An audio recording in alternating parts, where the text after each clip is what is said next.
ESPN draft analyst Mel Kiper Jr. has unveiled his annual draft grades for all 32 teams, including the Bears, which he gave a B+.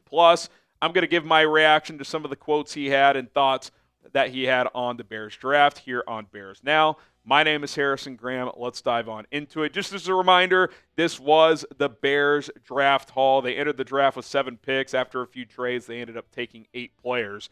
Colston Loveland, the tight end out of Michigan, was the first pick.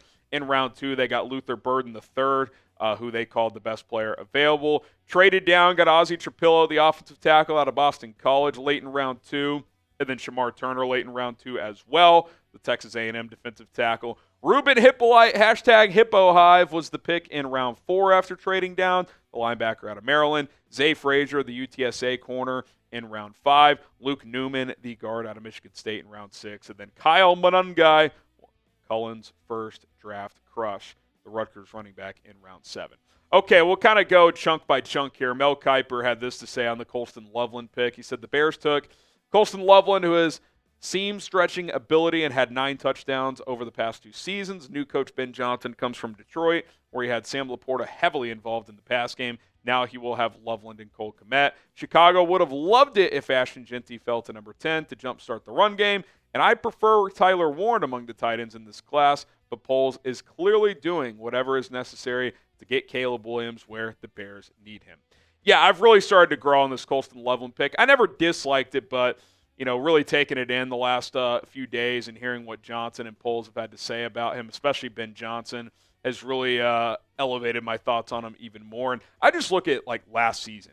The quarterback play Michigan had was just so bad. And for him to still put up almost 600 yards, by the way, with the AC joint separation, that's pretty damn impressive. It shows toughness, and it still shows how capable he is. And I still can't get over the fact that as a 19-year-old, he was Michigan's top receiving option for a team that won the national championship. I think this is a very QB-friendly player, which I think is what the Bears got with their first 2 picks in this draft, in Colston Loveland and Luther Burden, but both have huge potential.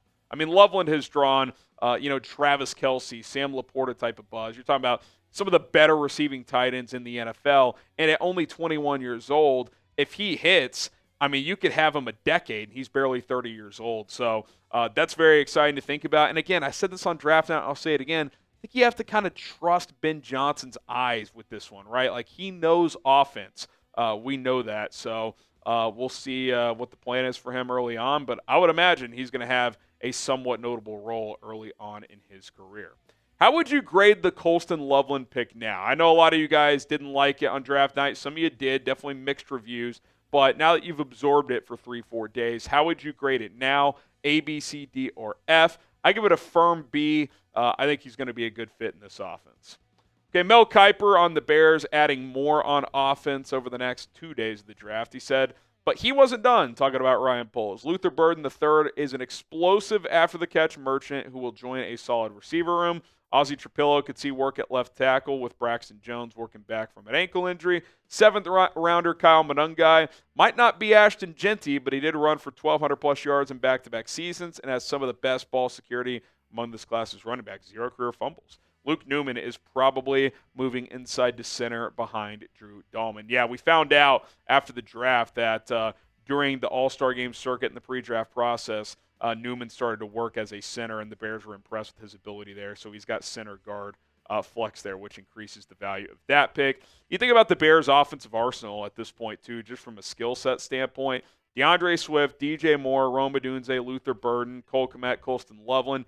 That doesn't even include Kyle Monangai, who they just drafted, potentially another running back. We'll see if Roschon Johnson can do more. Doesn't include the offensive line additions like Joe Thuney, Drew Dahlman, Darnell Wright, who's been here for a couple of years as well. Doesn't include Olamide Zaccheaus. So it's pretty clear what the Bears are doing. They are loading up around Caleb Williams, as they should. When you take a quarterback number 1 overall, you need to give that guy as much of a chance to be successful early on, because eventually, if he's good enough, you pay him, and then you're not going to have as many weapons for him. So get him some confidence early in his career. Hey, we got all these weapons for you. We increased the protection on the offensive line for you because we want you to get more comfortable early on in your career as you develop in this offense. So I like that strategy from Chicago. And it really started with just hiring the best offensive coach on the market with Ben Johnson. But look, let's face it, the pressure is on Caleb now. I don't think from week one he has to be a top 10 quarterback in the NFL, but by midseason, he's got to look like at least a top half quarterback, like he's clearly progressing as a player. And look, I've defended his rookie year. I think with all the chaos going on, he still accomplished some good things. He was notably clutch in the fourth quarter of games, and I think that carries weight as well, even if throughout games he was inconsistent up and down. I like that he already displayed the clutch gene, even though for coaching errors and other teammates not doing a good enough job in a lot of those cases, they weren't able to close those games, but they were able to do it in the final game against Green Bay. But listen, when you load up around your quarterback like this, it's on him to an extent. It's on Ben Johnson too, but it is on Caleb Williams. By Thanksgiving, we got to feel pretty good about where he's heading and the trajectory that he is on. One of his newest weapons, Colston Loveland, is going to rock number 84, and you can pre-order his jersey with this link right here, chatsports.com/Loveland. I kind of like 84. I like the fit with Colston Loveland. So pre-order your jersey today, chatsports.com/Loveland. All right, I'll actually, I thought Kiper had a rough weekend, but I think this is a fair take. He said, but where are the pass rushers? The Bears' edge defenders had a pass rush win rate of just 10.2%, which was third worst in the NFL last season.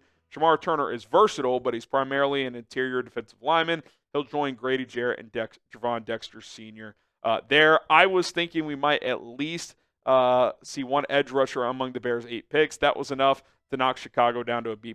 Otherwise, I was a fan of its picks, which seemed very centered on elevating Williams' game in 2025, which I think that's the more important point. Like this year, if you would have loved to get an edge rusher, I agree, but the most important thing this year is getting Caleb in the offense going. If your defense suffers a little bit because you went offensive heavy, I'm okay with that because if Caleb and the offense take off and heading into 2026, you feel great about that side of the ball, okay, you're still going to have a lot of cap space and you'll still have draft picks to add pieces on the defensive side next offseason. But it is fair to acknowledge, what does this edge group look like? You have Montez Sweat, who I expect to bounce back. I like the Dio Adengbo addition, but still unclear what his exact role is. Is he primarily an edge? Is he going to kick inside some? If he does kick inside some, what does that mean for Dexter and Turner? Are they going to play some edge for you?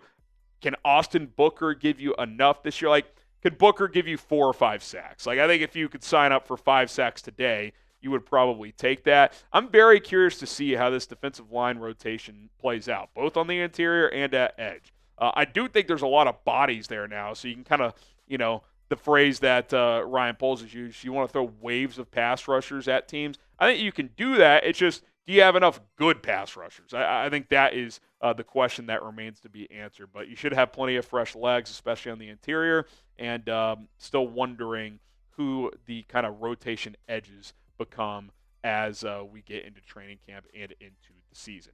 Do want to point out there are a few notable edge rushers still out there. Zadarius Smith would be my top option, but Von Miller, a guy that Dennis Allen, who was the DC in Denver the year they drafted him, is familiar with. Matt Judon, a player they tried to trade for last year, didn't have a great year with Atlanta, but could probably get him for pretty cheap. Preston Smith knows the NFC North very well, so that could be a player you could bring in as well. So there are guys on the market if they want to get a veteran, but unclear if that is in the plans. Okay, do the Bears need to sign an edge? Again, need, strong word. Why for yes and for no?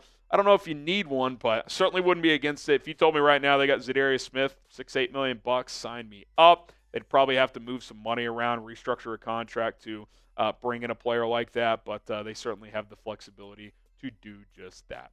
That's going to do it for Chicago Bears Now. Appreciate everybody for tuning in to the show. Don't forget to subscribe, turn on those notifications. We will continue to pump out content every single day. Bear down.